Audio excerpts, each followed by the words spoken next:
Zach, a preacher.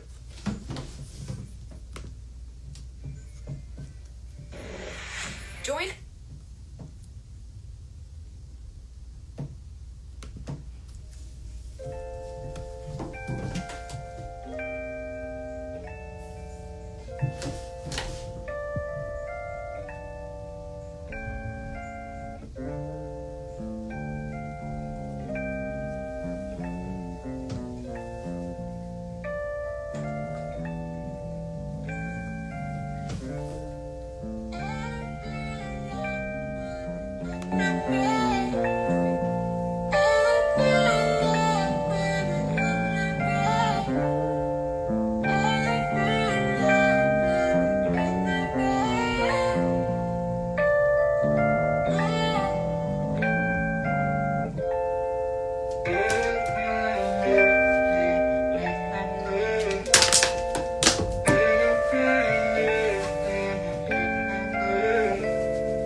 Welcome everyone.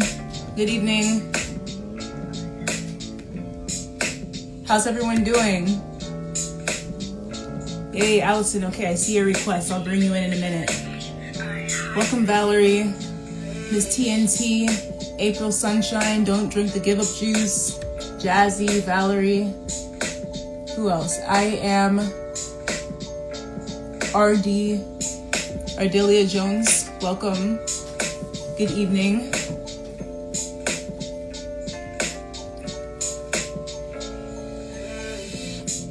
So Instagram was about to not let me go live for whatever reason a few minutes before, but y'all know I'm always on time. But literally at 6:59 I was trying to go live and it was like, nope, couldn't post a story to let you guys know that I wasn't going live yet. Couldn't post a post. Like everything was just blocked with a T at the end. I don't know, but we're here.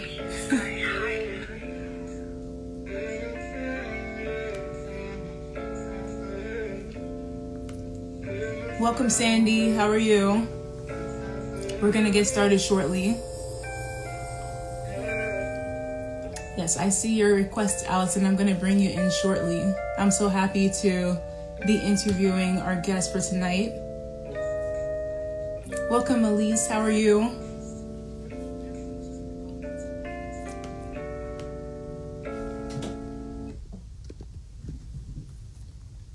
All right, so we're going to get started. So welcome, everyone. Thank you for joining in to Testimony Tuesday. Thank you, Jazzy, for writing management. I'm writing them as well. So for those joining in, my name is Dr. Beauty, and I created this platform in September of 2020, not the Dr. Beauty page, that's been since 2017, but Testimony Tuesdays in particular, just to highlight the stories of people overcoming amazing feats in their lives. We've all been there, we've all overcome struggles and been able to tell the story, and that's really what a testimony is in its very essence. So I feel as though that's a great way to uplift others who may be going through the same situation, to see someone who made it to the end of the tunnel successfully. So that's pretty much where this idea was created from. And we've had so many amazing people here from different industries and different walks of life, and it's just been such a blessing hearing your stories. And every single week there's somebody who DMs me and says thank you for giving that person a platform to share their story, because it helped me as well. So I'm really glad that we're able to do that here. So if you feel as though you have a story that you would like to share, or business you want to talk about, or just want to inspire people, just let me know. Send me a DM and we'll definitely get you set up for an interview. There's no pressure. This is not CNN yet, but we're just here as a family trying to uplift each other. So without further ado, I'm going to read our guest Alison's introduction, and then I'll bring her into the room. So Alison Rocha grew up facing many life challenges. She experienced incarceration and lived in and out of group homes and homeless shelters. She also survived domestic violence and overcame postpartum depression. Alison returned to school and found environments on campus where she was able to give back to those who had a similar path as she did. As a college student, Alison worked with individuals returning from incarceration to college life and other system-impacted communities. In addition, she worked with young women in detention centers occasionally, mentoring one-on-one and speaking on panels. Currently, Alison is in school to obtain her law degree. She is also networking to publish a book and is dedicated to creating safe spaces for other mothers to feel supported. So everyone, please put in your applause emojis in the chat box as I bring in Miss Alison.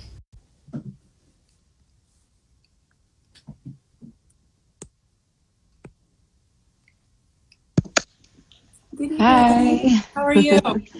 Good. Trying to figure out this lighting. I'm like, is it too bright? Whatever. I'm just going to stop messing with it. Oh, it's perfect. Yes, I can see it clearly. Okay. Yes. I've never done a live. I know. A lot of people tell me that, and this is new for me too, because I don't think I've gone live before the pandemic. So we're all learning something new. Yeah. It's better than in person. Yeah, it kind of is, because it's like more of a controlled environment, Yes. Yeah. So how are you doing this evening? I am good. I actually, I woke up this morning at 6 with all this energy. I'm going to have like a friendship day with the kids on my mom's group. And I went and got the supplies to go I'm ordering Krispy Kreme donuts, like heart shape. And I'm having like other crafts for them, and we're going to do a photo booth. So just to give the mamas a chance to like come and breathe and allow their kids to come play in a, secure area. Oh, so that's what I did. Oh, yeah. I think that will be like a refreshing experience for them too, to kind of get out a little bit. Yes, it's actually gone well. This will be my second week meeting with at least 4 mamas, and all of the moms have like 4 to 2 kids. So, I mean, that's enough kids. We don't need any more moms because they make up like a whole classroom. And then with my 4 kids, it's just insane. Yeah. Oh my goodness. Yeah. I mean, I think those type of groups are really helpful because you all can relate to the common experiences and, support each other. Yes, because I've always wanted, I always see other moms, before the pandemic, they would do stroller runs. They would always be in a little group, and I would always be the outsider just looking at them I want a mommy group. I want to be able to go on stroller walks and, just mother with each other instead of just doing it alone. So I'm like, let me stop complaining and let me just throw myself out there. And I started, I think I have the Instagram page and a Facebook. So that's where I'm posting all the events and everything. Oh, that's amazing. Yeah, you'll have to comment that so everyone can follow and keep updated, or maybe even join if they're in your area. Yes. So I'm in LA. I don't know where everybody else is. Yeah, I think we have a few people from LA. Okay. Yeah, awesome. That was the only thing I didn't like about Clubhouse. I'm like, everyone is so far away. All the cool people are in other areas. Yeah. I'm the only one out here. Well, it feels like that way, right? Speaking of Clubhouse, that's actually how we met, right? Yes. Oh my goodness. It was I needed to hear all of the things you were telling me, because I just had all of this stuff okay, I want to write a book. I want to start this mommy world. I want to start this and that. And your whole slogan of just do it. Just get out there and do it. This is the year of just doing it. And I'm like, who is this woman? Yes, yes, yes. Let me raise my hand and talk and just let her know, you were speaking to me. Oh, I'm happy to hear that. And honestly, for those coming in, we're talking about a ladies' brunch that our friend Don't Drink the Give Up Juice, aka Miss Lango Tucker, she actually posted this beautiful ladies' brunch for us to join in on Sundays on Clubhouse. And so some of us knew each other, some of us were like 6 degrees of separation. And some people, you know how you can just jump into rooms on Clubhouse. We just did that. But Allison was one of the people in the room. And I think I was just talking about, you know, just doing what you want to do in life. Don't wait for the right time. And, you know, that resonated with a lot of people. And then we started, you know, keeping in touch. And now we have this interview. So I love making connections with that. I'm glad that we stayed in touch. Yeah, and it's so crazy because I was like, I want to give my testimony. I want to share, but it's so crazy. Like I said, everything is just happening. Like earlier, I haven't really started yet. I'm like slowly trying to network with the book. And the news reporter, I was just trying to see if it was going to rain for my event this Friday. He was like, "Have you written your book this year?" And I'm like, "Is he talking to me?" You know, I was like, "Oh my gosh, that's so true." And then there was, I hopped on Clubhouse and there was a publisher's networking going on. So I found one woman that almost a similar story as me, and I was just blown away by it. I was like, "Oh my gosh, here we go again. I need to hurry up and get the ball rolling because time is not going to wait for no one." I'm pretty sure by this time next year, we're going to be talking about your book. So speak it into existence. Yes, I'm excited. Yeah. Shelves, we're going to be posting out the links to purchase. I just know it. Yes, I'm so excited. I've never felt like just this quickness ever. It's always just been like, "Oh, I'll put it away for tomorrow. I'll do it tomorrow." But it's like, no, it just like comes and slaps me in the face. Like, no, you need to do it right now. Yeah. You know, that's actually what inspired me too. And a lot of things I said on that Clubhouse was to kind of uplift myself as well, because there are things I was just realizing as well during the pandemic. Like, if I were to just, I don't know if anyone has seen the movie Soul, but Yes. it's very pertinent to what we're talking about, which is just leaving your mark on this earth every day any way you can. And that's why I started my music page recently, because so many people went to school with after high school did not know that I was involved in music at all, because there was no time that much in college. I sang at church, and I did a couple of coffee shops, but my school was huge. I went to Penn State. There's like so many students there. And I just recently started posting videos of myself singing, and people are like, "Wait, did we know this? Did we know that you sang?" And it's like, well, now you know. So beautiful, yeah. Thank you. So I'm glad that I was able to connect with you to kind of, you know, share that with everyone here, your story, because it's a very inspiring one. And before we get into it though, I do have a fun question. Yes. So if you were left in your favorite mall for 15 minutes to grab anything you could for free, what top 3 items would you get? I mean, right now, because I'm pregnant, all I think about is food. So the first thing that came to my mind was like a donut or like something sweet. I don't know. That is so crazy. I have no idea. I always think about my kids first. So it's like, I don't know. Oh my gosh. I'm probably like books. Books. Like journals. I don't know. I love going to the craft section in like a Ross or anywhere, and they have like the cutest. So that's what I'm envisioning. Like maybe they have a craft store there. I'll go in there and like steal all the craft stuff. What else? I don't know. I guess that would really be it. It really wouldn't be about me. I know I will think about someone else before I think about my needs. Yeah. That's amazing. I feel as though a lot of us would do that now. Like we would more so go for the essentials.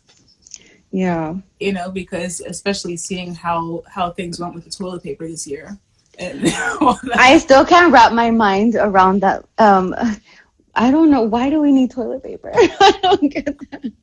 I was so lucky that I have an Amazon subscription that's just on like rerun, and I never missed one toilet paper. Yeah.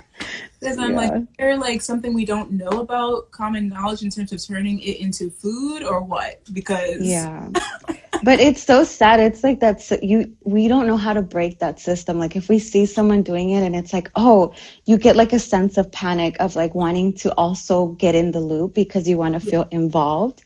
Or, you know, I don't know. It's also to that rush of being in the mix. Because I remember when I just had my daughter, I couldn't go to Black Friday. And when I saw everyone just losing it at Black Friday, I was like, oh, the energy there sometimes is so cool. But it's like at the same time, it's not needed. You could, online shopping. You get into that, like, I'll get this just in case mode, and then you end up with Yes. a pile of stuff that you don't even need for so long. Yeah, that's definitely one thing 2020 just showed me was, I mean, I got rid of my TV. We got a projector and I have a big old wall now. So Oh, that's dope. yeah, less is more sometimes. Yeah. True. That is true. Yeah. And so, there's so many places that we could start, but maybe just tell us a little bit about what it was like for you growing up and some of the challenges that you faced. Yeah, I feel like I grew up your typical Hispanic story. I grew up in a home that was full of violence, full of just when we came here from Mexico, my mom wanted to give me a better life. She didn't want me to follow into the footsteps of our past generations. So there was also a different side to my father that, well, it was really both of them. They just, I don't know, just couldn't get it together. They were trying to make it work, trying to give me everything. And I admire them for that. But at the end, they had to go their separate ways. And I'm so grateful my mom did find someone who now loves her and cherishes her. And just seeing how it affected my dad. And now that he's alone, he's been alone since my mom left him. It really, like, I wanted to play this, like, I want to get back at my mom. I want to make her feel what my dad felt. So I would, leave after, how old was I? They got separated when I was 12. And then we were just bouncing from place to place because at the time, my stepfather, he was a contractor. So we would just I lived all over LA. And that also too, when we moved to, I think it was El Sereno, that's when I got introduced to gangs. And just the whole life of gangs, it's like they see you and it's like brotherhood and sisterhood, like, oh, we got your back. If anything happens, we're going to be there for you. Don't worry, yada, yada, yada. And I got trapped into that because that's what I was looking for. I wanted to be accepted. I wanted to be loved. I wanted to not feel alone because I was the only child. I grew up alone. It was very lonely. I remember my fingers were my best friends because that's who I would talk to. And, we would, everywhere I went, those were my imaginary friends. So seeing the whole gang life and like, oh, wow, there's so many of you in here. And there's like different cliques and different, areas. And it just gives you a sense of belonging.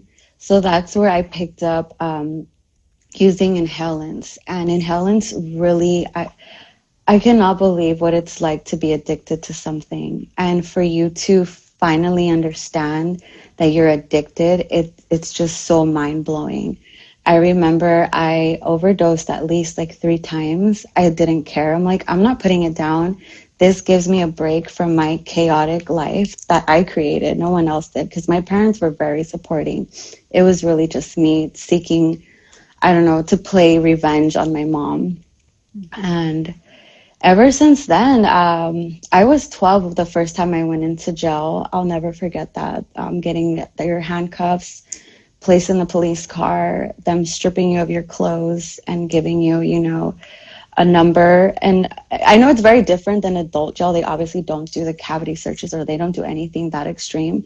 But just to sit there in a cement room with like no rights, I'm only 12. I was surrounded by women that were in there for prostitution. They were in there for attempted murder at such a young age. It's just so crazy to think that these young women would go through something like that. And oh my gosh, I haven't thought about this in such a long time. It's just crazy just going through all the visual, the smells, the sound of the doors closing, the keys, the codes, everything. It's so crazy. And when I got my assigned area, I don't want to call it a cell because it was like a little unit of at least like 20 women, teenagers. And I was the youngest one there. I remember they took my shoes because they didn't have my size shoes. And so I got punked for my shoes. And I remember I just cried in my cell, like, I just want to go home. I don't know why I played this role that I'm, ready for life at such a young age. But I know my parents did it to teach me a lesson, to show me a different side of life.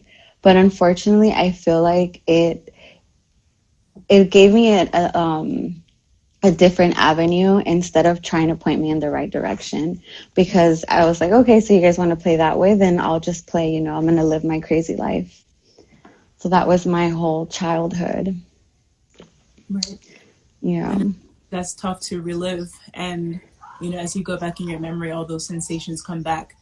But when you first were incarcerated, were you caught doing something, or did your parents turn you in, or what happened? I actually was drinking, a 12-year-old drinking.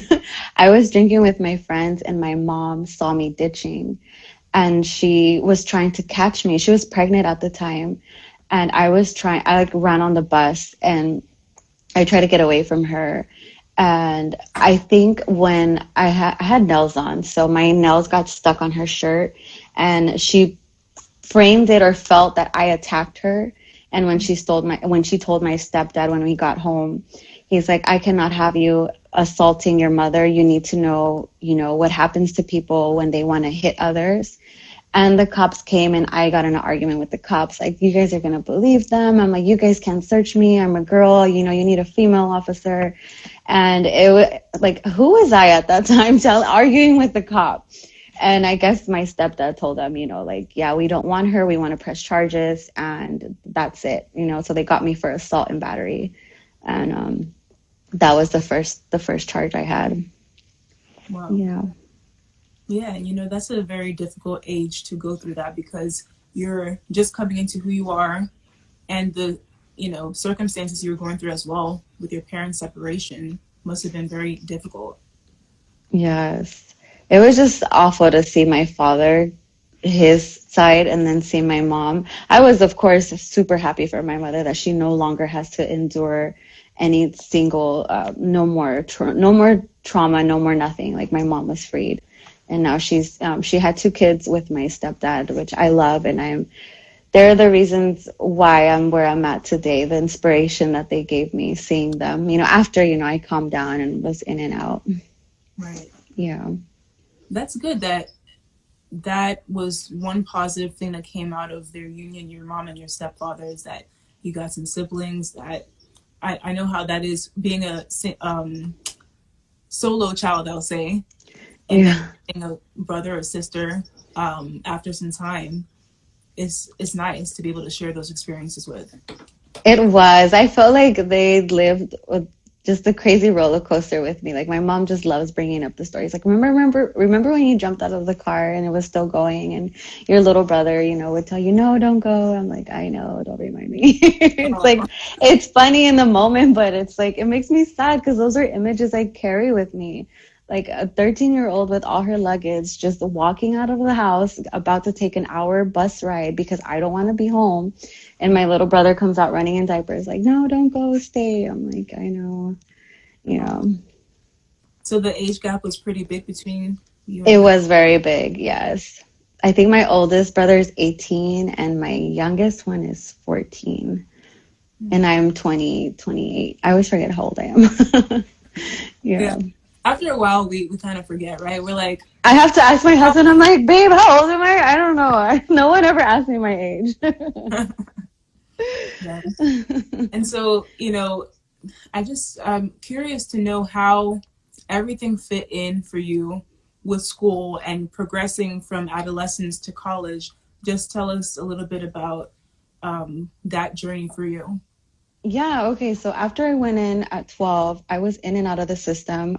I would go on house arrest. That's when I went to group homes. I got worse. I started knowing how to work the system and how to be sneaky and how to just basically just work the system and work my parents and work to what I want to get.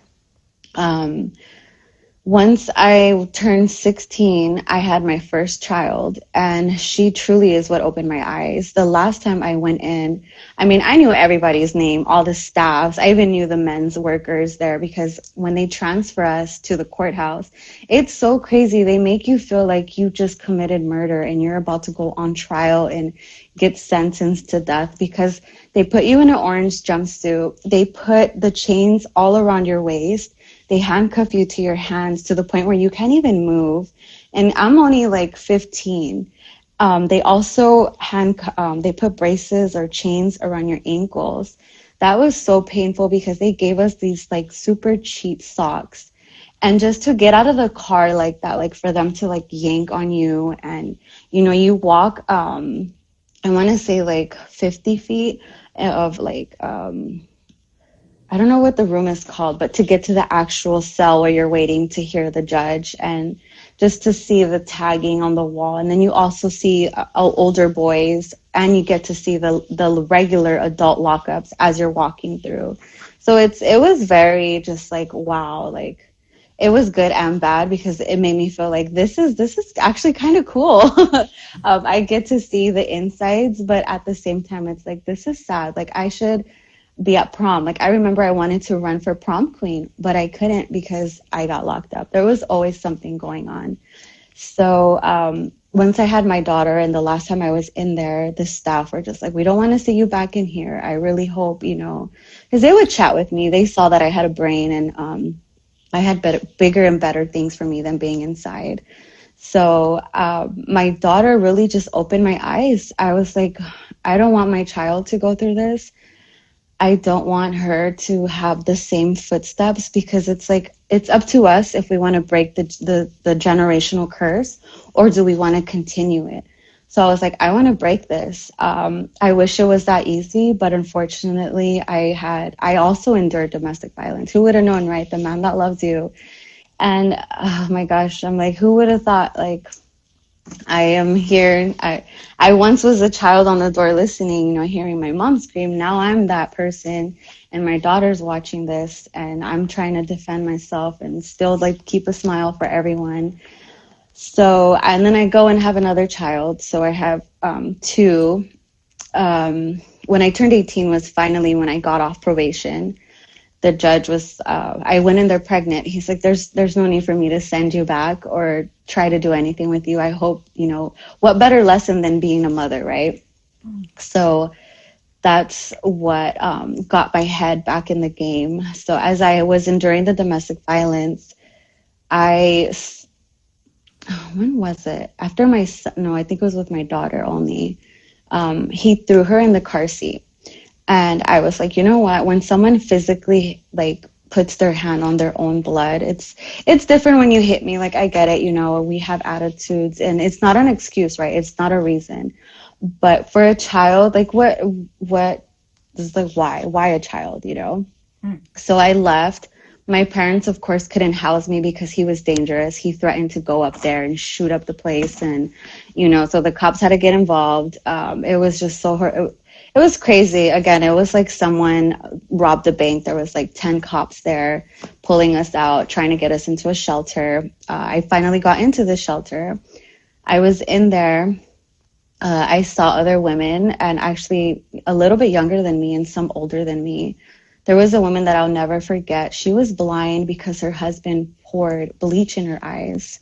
And her two kids were helping her around the place. And during our one of our meetings, I loved what the mediator said, or I think she was a therapist, that domestic violence is like a circle, you know, and it's like you go through a honeymoon phase in the beginning, like, oh, I love you, I'm never going to do it again.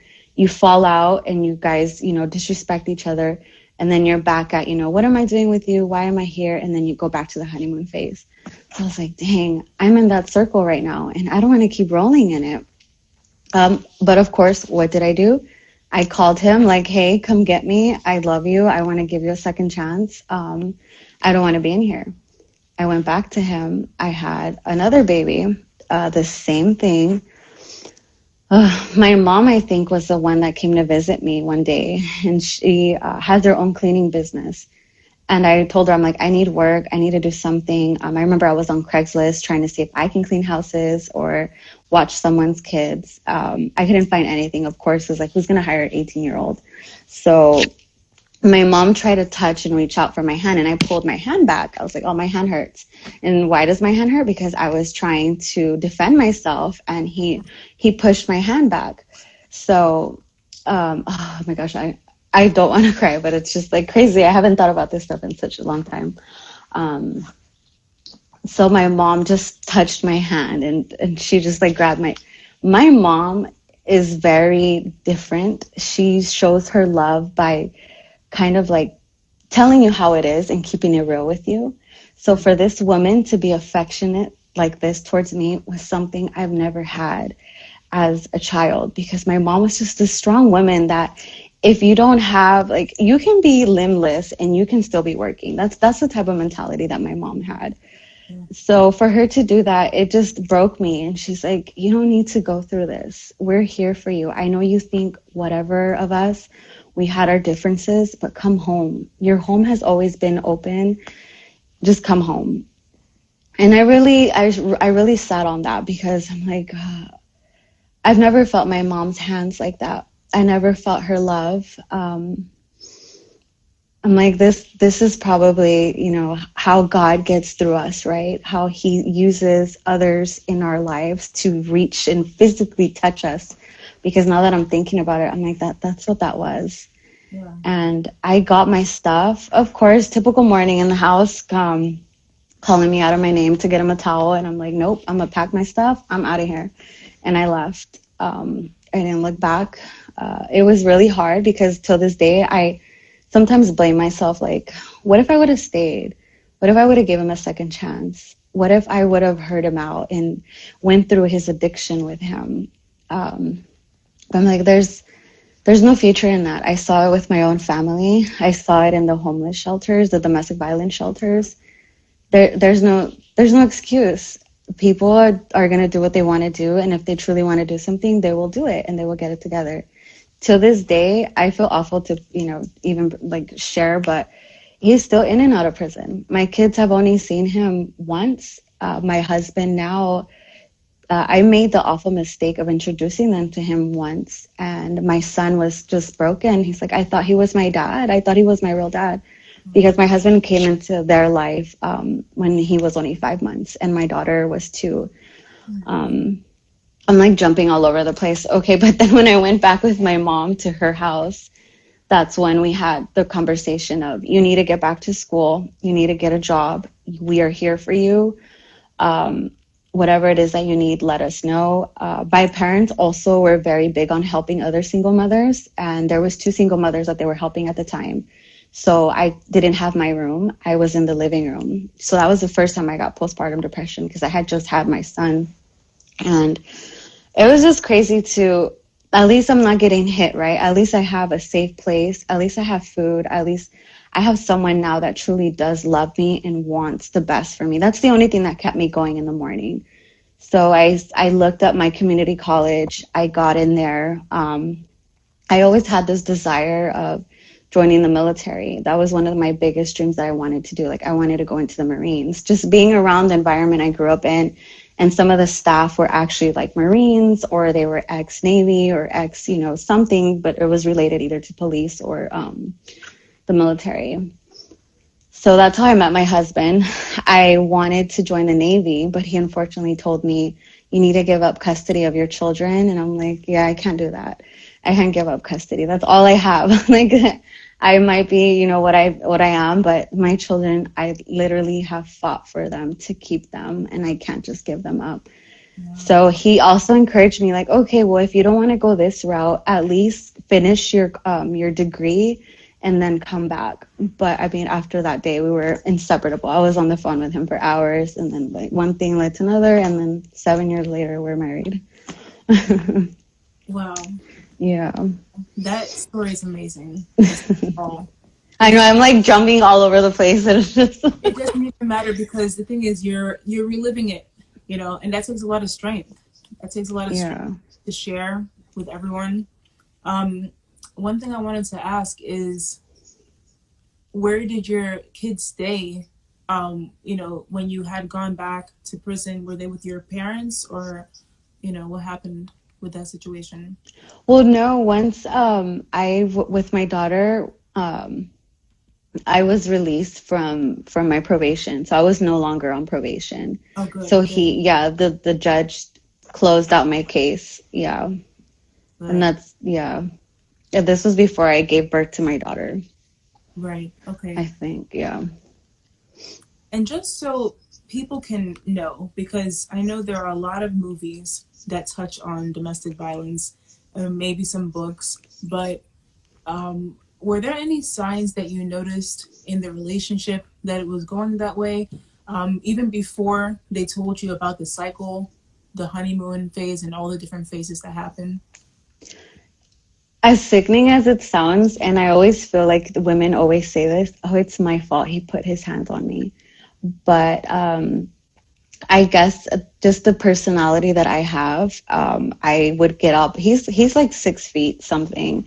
I would get all up in his face and tell him what I felt.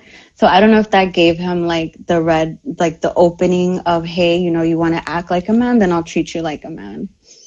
So I think that's when it started.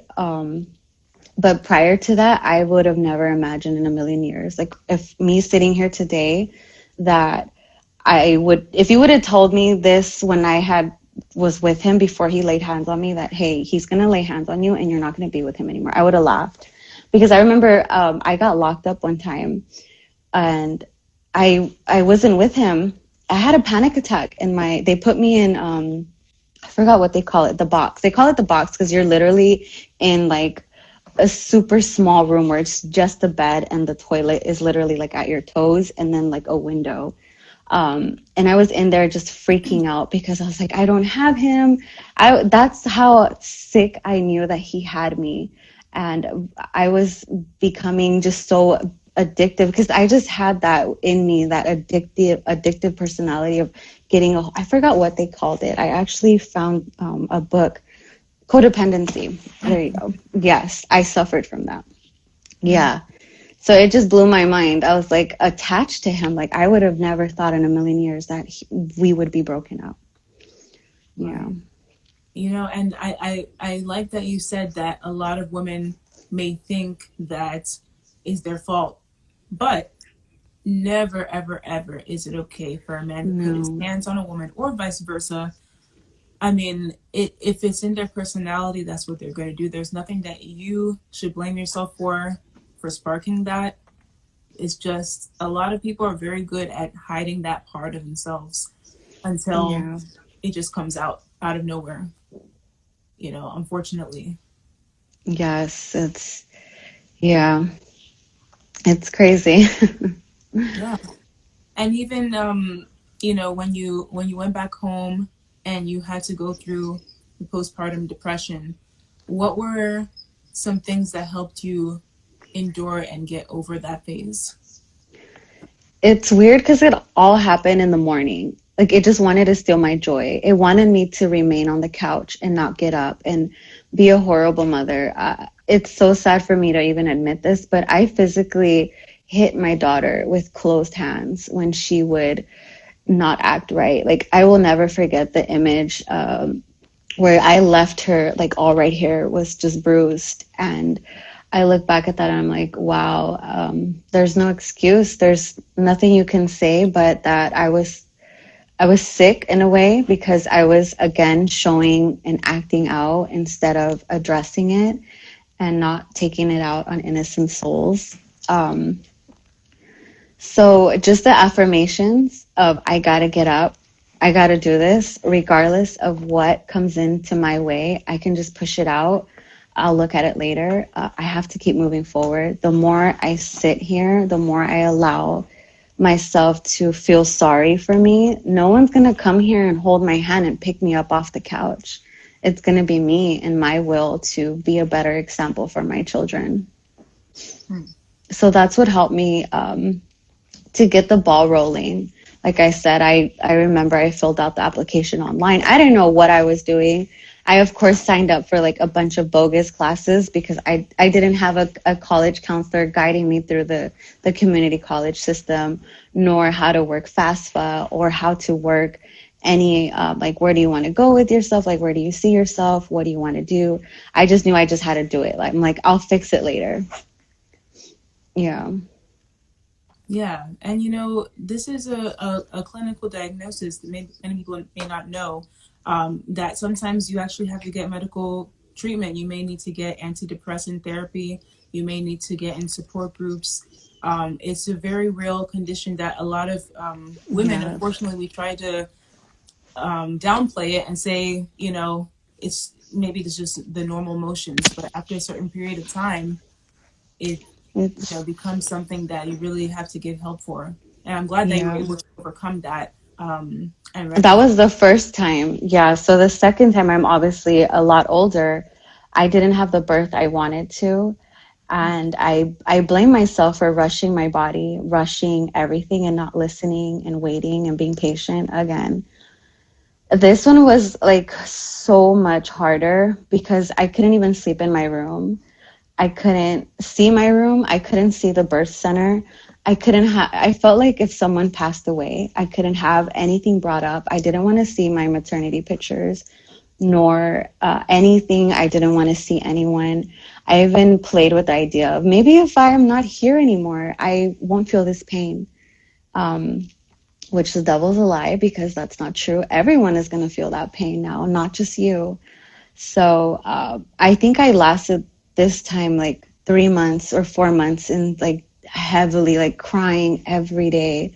Though the beginning was okay, but once like five hit, I don't know what it was. It was like a cloud of just darkness, of sadness, of just grieving. Like I honestly felt I delivered a dead baby because I didn't have what I wanted, and it's I still blame myself because I didn't listen to my body. I should have. Now with this pregnancy, I definitely learned from that experience. And I'm grateful that I went through that. And just like I told my midwife, I much rather have I endured that than someone else because I wouldn't want anyone to experience what I went through with that postpartum because it was it was tough, really, really tough. And I did get the support group this time around through my midwife. Okay. Yeah. So it is definitely, I definitely recommend and want to promote that.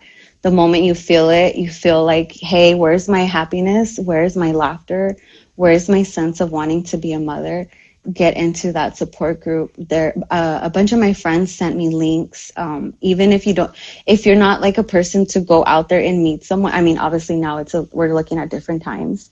Right. They can do it over the phone with you and virtually. And this was before COVID that they were able to help you virtually. So they're already set up and they already know what to do.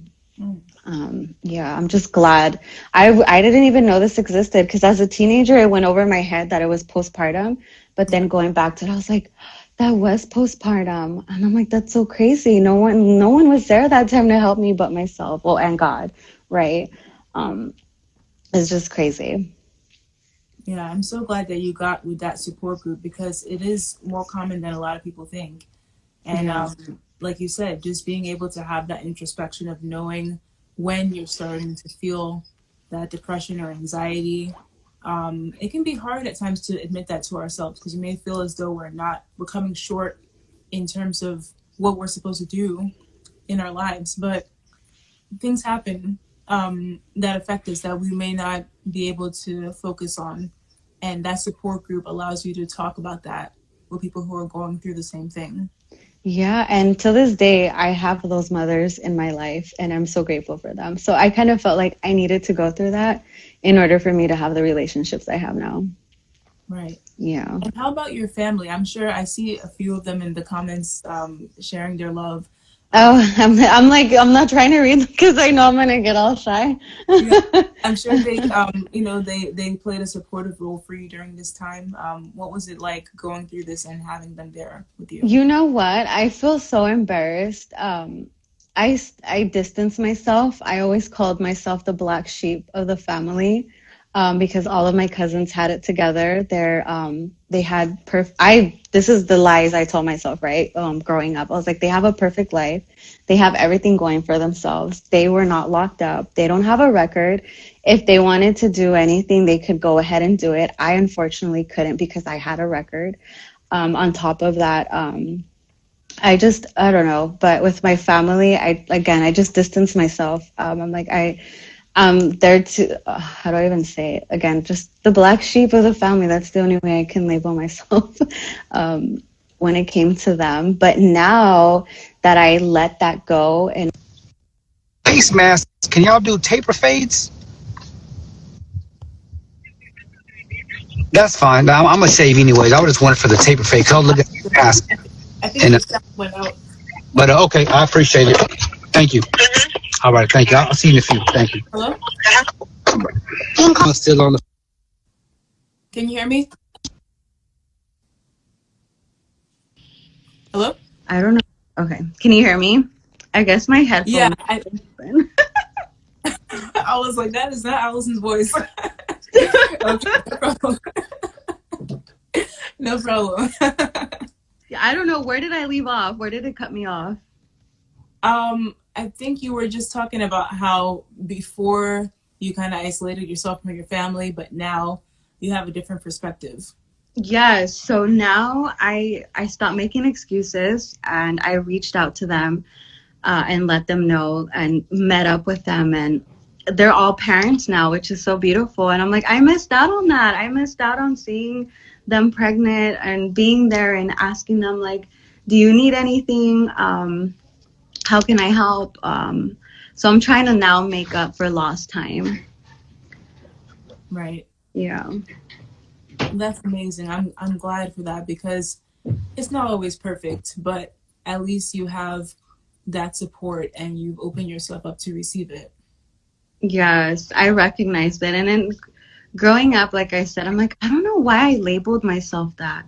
I don't know why I was robbed of a relationship I could have had with my cousins. Like, I was the one that was staying away, not them. So I can't play the victim and say, oh, it was you guys. You guys didn't want me. No, it was me. Right. Yeah, I know that can be tough, especially when you're going through something in your life. A lot of times we just want to solve that on our own. And people may think the opposite. They may think that you just want all the support, and sometimes you just want to work it out by yourself. So we're all different in that way. Yes. Yeah. And let's talk about you going back to school, because that's amazing in itself too. You went back to school and you even started working with individuals who had gone through similar life experiences as you. So what did it feel first going back to school and also giving back to the community in that way? Yeah, I never even finished high school. I think the last grade I was in was 9th grade. And I actually went in Texas at the time when I was living there. You couldn't enroll with the GED. You had to get a high school diploma. So I went and got my high school diploma. So I'm like, okay, I don't feel that bad now getting in there. When I actually did sit in a college classroom for the first time and was around other students, I was so excited. I fell in love with learning. I fell in love with the research, with the challenges also. And I'm so glad I went through not knowing what it was like to be a first-time college student, because all of the errors that I made, I was able to now give back and help other students that were first-timers like me and how to navigate and even do a way better job of getting back into college life. So that was when I've always loved talking, but it's different when you're like literally around other people. It like makes me nervous because I'm like, I don't know how they're going to look at me. Am I going to say too much? Am I just not going to know how to talk? Am I going to start stuttering? And I had braces at the time. So I'm like, I don't know, like I have these big old fish lips and I'm like, I'm going to stutter. But I'm like, you know what? Whatever. I don't care. Let me make a fool of myself. Let me get out there. And I started volunteering and helping first year college students. And after that, it led to being more involved on campus because I would always complain like, oh, this campus is so big. I don't know anyone. How am I going to feel, connected? I want that experience that I didn't have in high school of having, the whole educational life. So I actually got to meet some of the staff and then come to find out they were actually going to do a program just for system impacted individuals who were either coming out of prison, about to come out of prison, or just were locked up at some point in their life and now they want to get back on to going to college or whatever it is, housing, however it is that we could help them, they're going to come through our program. So I was like, yes, sign me up. I'm for that. I have the experience. I don't, I'm not just reading a book on it. Like, what is it to be locked up? Like, I literally went through it. So I know how to speak their language and sign me up. So I did that for about a year. I will never forget when I actually went to the juvenile hall as a visitor and a speaker versus, as an inmate. It was just so crazy to see the girls. And I was like, I was there once. I knew, just so crazy to see them in the clothes, the smell again, the sound of the door, everything. And be able to give these women the real talk, not of like, oh, it's okay. We know what you're going through. Like, no, I've been in your shoes. Coming in out of here, it's just stealing time from you, precious time that you don't get back. So stop playing these games and don't come back in here. You can do it.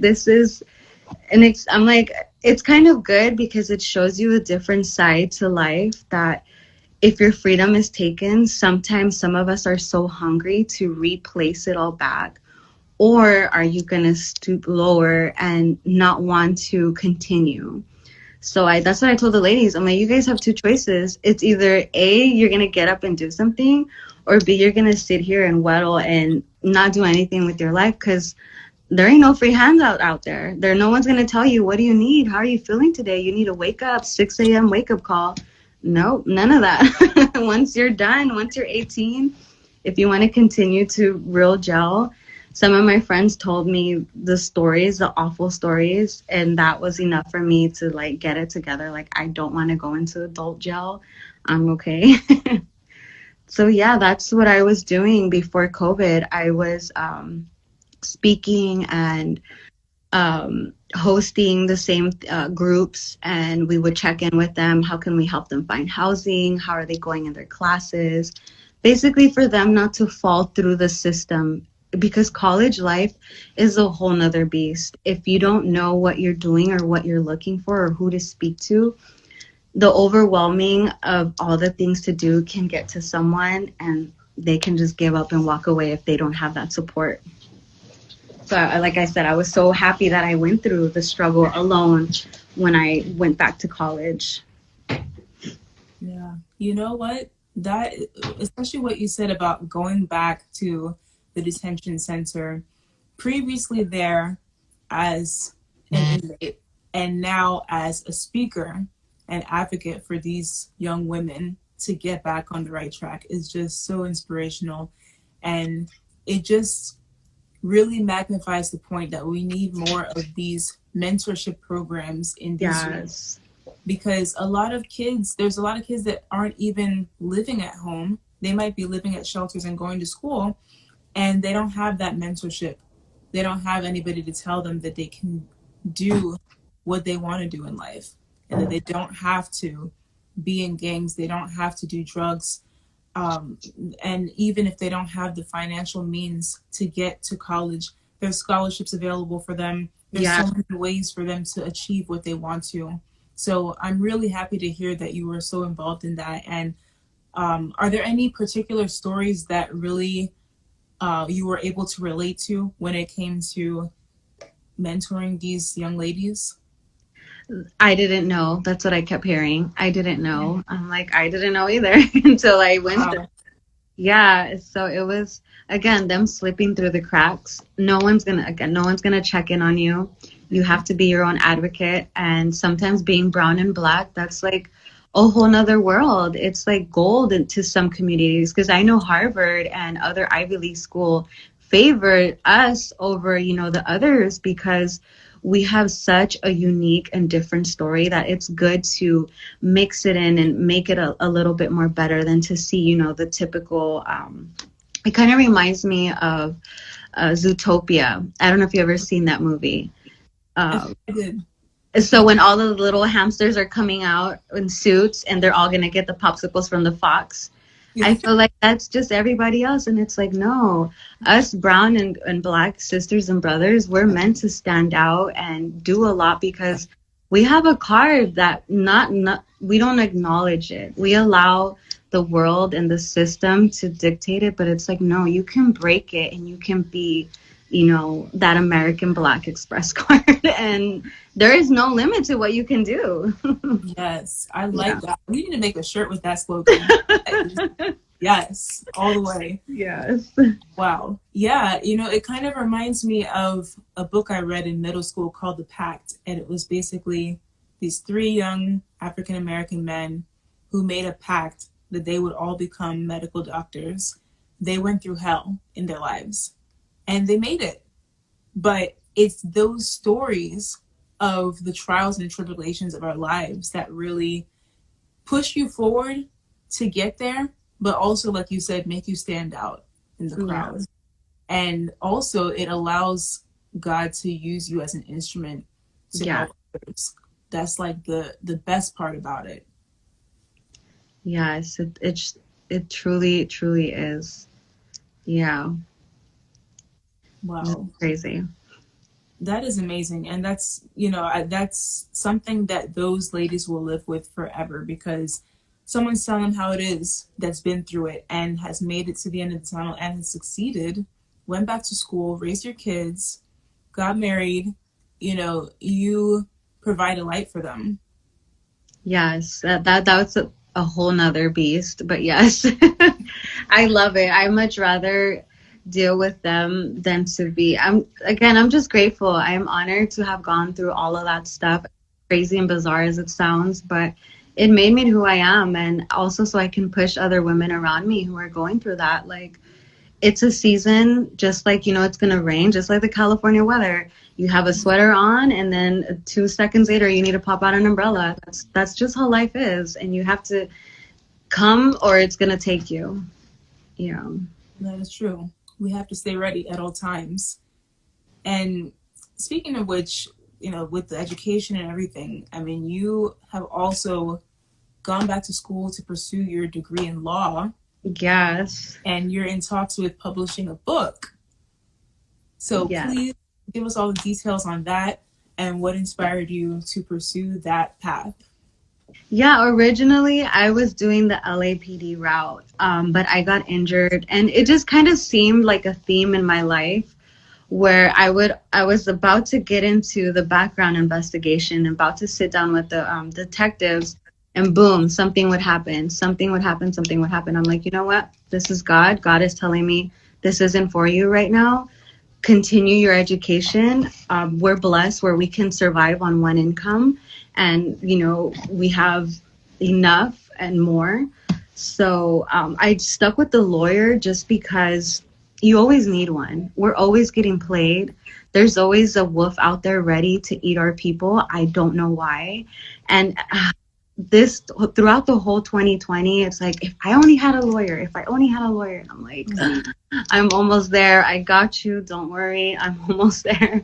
So with that aspect of going down that route, I wanted to do that because in the future, knowing the laws and how everything works, and then also with the background that I have, I wanted to start a nonprofit for young women and single mothers, because it's cool that welfare helps you and the domestic violence shelters are there, but they have all of these restrictions that for some people it's like, I can't do that yet. And they don't understand that it's hard for a woman that just went through such a traumatic experience to be completely alone and depending on complete strangers. So I wanted to do like a whole different system. Like, I hope my nonprofit becomes as big as McDonald's and is like in every city, because there's so many women out there all the time. I just on Clubhouse hearing all of those stories, I'm like, wow, I'm not the only one. I know we all go through certain things, but it's like that's a common theme that a lot of women experience. And there's not, you don't see many success stories. You always see them going back and just like, this is all I got, this is all I know. I might as well stay with him versus, having another man in my life, because who knows? And I get that as well, because it is a trauma. It took me years to trust my husband and let him in and let all of my walls down to allow him to love me, not to love this persona that I was playing when I met him. So hope that's one of the reasons why I did the lawyer, to start the nonprofit. The book is something that I'm still trying to navigate how to not say too much or put too much out there. I don't want my family, my mom or my ex's family, like, why would you put that? Like, because I want to be as raw as possible, because I want you to be in that room with me. I want you to feel what I felt, to just be like, kind of like a 4D experience movie where you get to see and, feel everything. And I can't do that if I have to fake it to make it. Like, I just can't. I much rather be real with you and you not speak to me again, but at least I'm letting you know how it is. So that's where I'm at with the book. I'm really excited now that I'm a step closer now to, how do I even say it? I have someone now that is literally in a good place to share knowledge with you versus just, like, oh, let's piggyback ideas. Like, no, this lady is ready to go. So it's like me, I have to hurry up and start writing and sending samples. Yeah. That's a blessing. And, I never really thought about it from that perspective, in terms of writing. I wouldn't say a tell-all book, but something where you're sharing your experience that you lived through, and you have to consider the people involved, what they're going to think about when they read it. But also you want to be authentic to your story. Right. Because even now that you're married, you think like, oh, okay, she has a happy ending. No. When we were married, my husband was in the military. He disenlisted. He was done with his term. We actually went through homelessness. I was living in a car with my children, the two at the time. I remember our first table was an ironing board. That was all we could afford at the time. We had an air bed, an air couch, barely had anything to eat. I remember, it blows my mind, like Hot Pockets and Pop-Tarts was our breakfast. My husband was too overqualified for any job because of all his background. And this is another area that people don't know. Just because you served your country, they're going to welcome you with open hands. No, they're not. You, again, are out there fending for yourself. So it's just been such a crazy roller coaster that we're finally just going higher and higher. No more going down. So I'm so grateful for that. And God knew what he was doing when he put him and I together, because he's going to support and doing his degree for the veterans and being a mentor, because he went through the system as well, and he knows what it's like to not have nothing. And he's not the only veteran that, hey, here's your papers, you're good to go, you're welcome to citizenship of being, a regular citizen. No more military. Yeah. That is one of the most interesting contrasts in terms of returning to civilian life that I've heard of, coming from incarceration or coming from the military, and the lack of support that there is in terms of reassimilating into society, with work, with whatever you need for support. It's an area that our country definitely needs to do more to support these people, because there's so much that we need to support with the resources. Emotional support groups, job support, housing support. That's something that maybe you guys could even collaborate on too, because that's something that he has it. He has this whole plan, and all the time and we've discussed. He's stuck on the table. My dog got stuck under the table, so if you hear him crying, my husband will eventually get him out. It's just crazy. Again, it's like God's master plan. Like It's so hard in the beginning, but it's like, wait, if I made the people wait for 100 years and I delivered them from, the where they were at to where they're going to go, this is nothing for you. And I know it's crazy to hear this is nothing, but nothing compared to the trials that I've already been through. So I'm definitely excited to see when he's done with his whole, I think he's going through the licensing right now of the therapist part. So to get his stuff up and running, and then here I'm going to come and chime in and be a lawyer and have the nonprofit. So it's like, I'm just so excited where God is taking us. Wow. Yeah. That is amazing. I know God has great things in stores for both of you.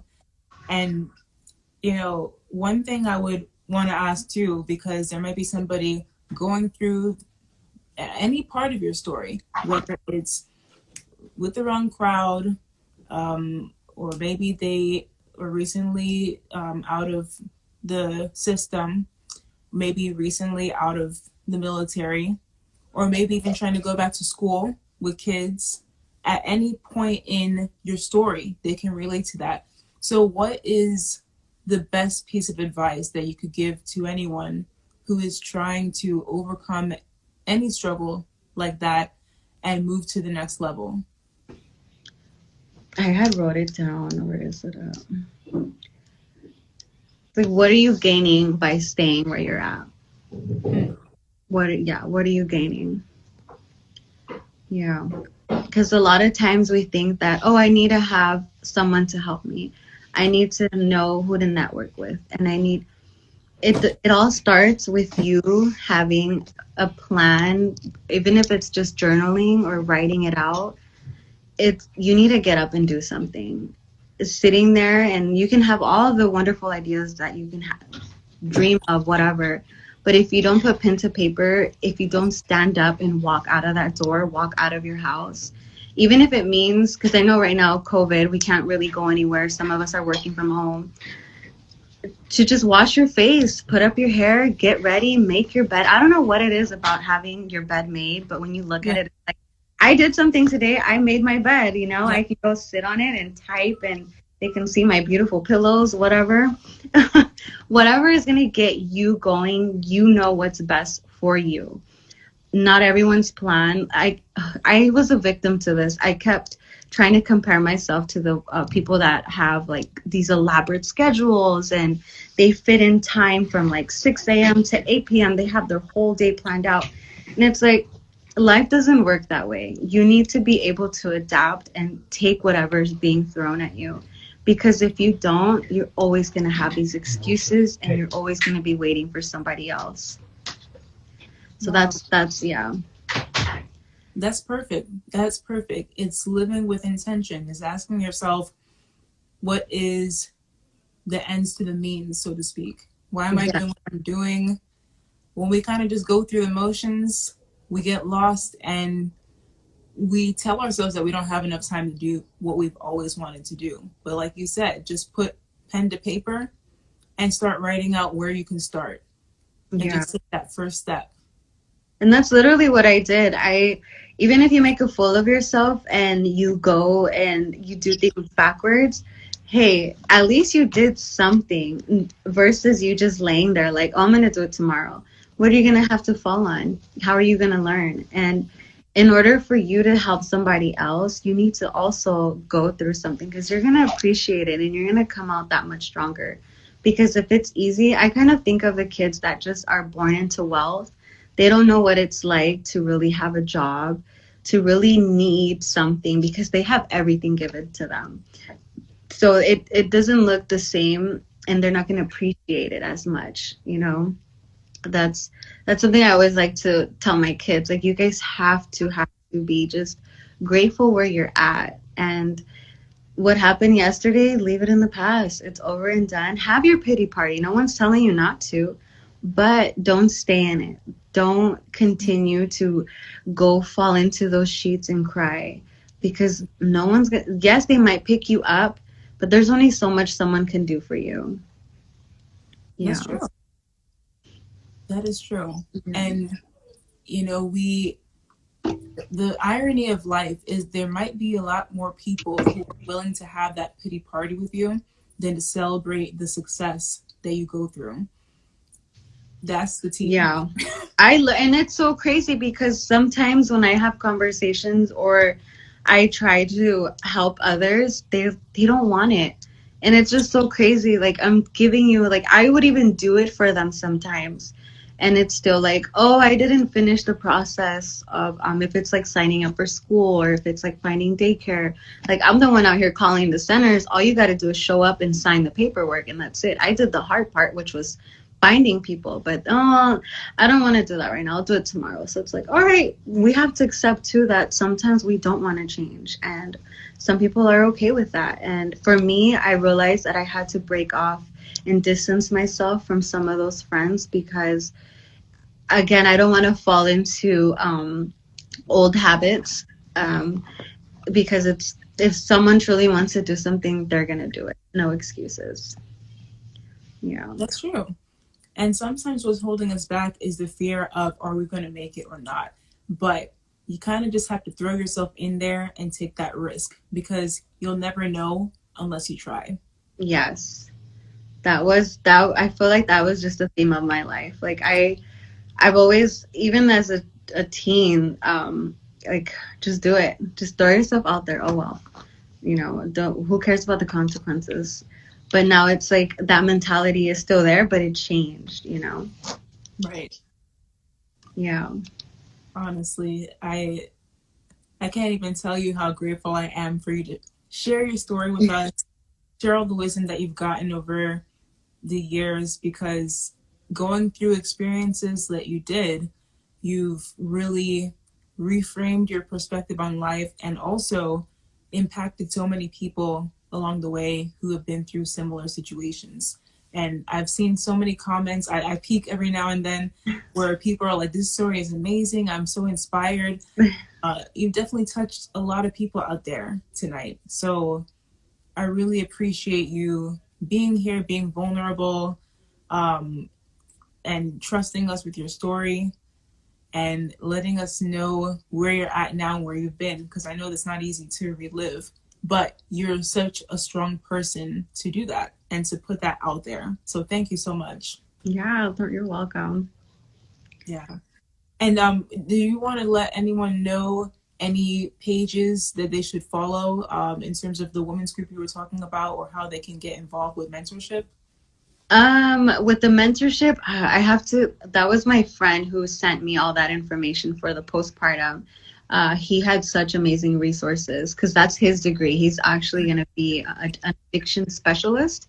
Okay. So he has like all the networks. I can reach out to him. For the mothers, it's how would I do it? I'm so brand new to Instagram. I literally just made a page again, I think on 2019. Yeah. What you can do is just DM it to me, and then when the YouTube and the IGTV videos are done processing and everything, I'll make a caption including all of that so people can easily click on the links. Okay. Yeah, I feel like a grandmom. Like I'm not up to all this social everything. I'm so used to just like, FaceTime. Right. Trust me, I've been figuring it out along the way. Yeah. So with time it'll come. But yeah, thank you so much. Everyone's giving you your roses and hearts in the comments. Thank you for your time tonight. Thank you, Alison's family, for tuning in as well. Yes. We're definitely going to be in touch. I just see so many intersections with what we're trying to do for the community, and I know we're going to hear great things from both you and your husband going forward. Yeah. And that was just half of the things I shared that I went through with my husband. So, yeah, you gotta wait for the book. We'll be reading. We will be reading. Yes. Yeah. So just, keep us posted. Everyone, make sure you stay up to date with her as well. And if you missed the beginning of the interview, it's going to be on my AdaolaSings YouTube.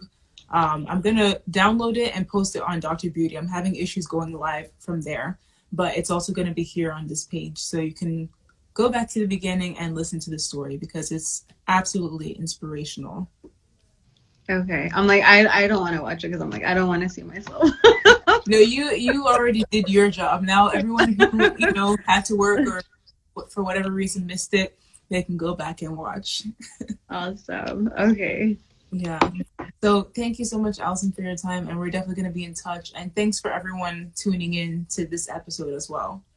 All right. Thank you for this space. Like I said, I've always wanted to do this, and you made this possible. So I'm so grateful. And for all the people, the future people that are coming on here, just thank you. It didn't feel like it was like you're selling something. It was just like, hey, what's going on with you? I enjoy it. Yes. Oh, you're welcome. I'm glad it feels that way because that's really what it is for me. I'm not here to sell anything, to pressure anyone, but yeah. I just felt that calling, like I told you, to give people a space to really share what they're going through, what they've been through. And it's touching a lot of people. So I want to keep letting this platform be used for that. Awesome.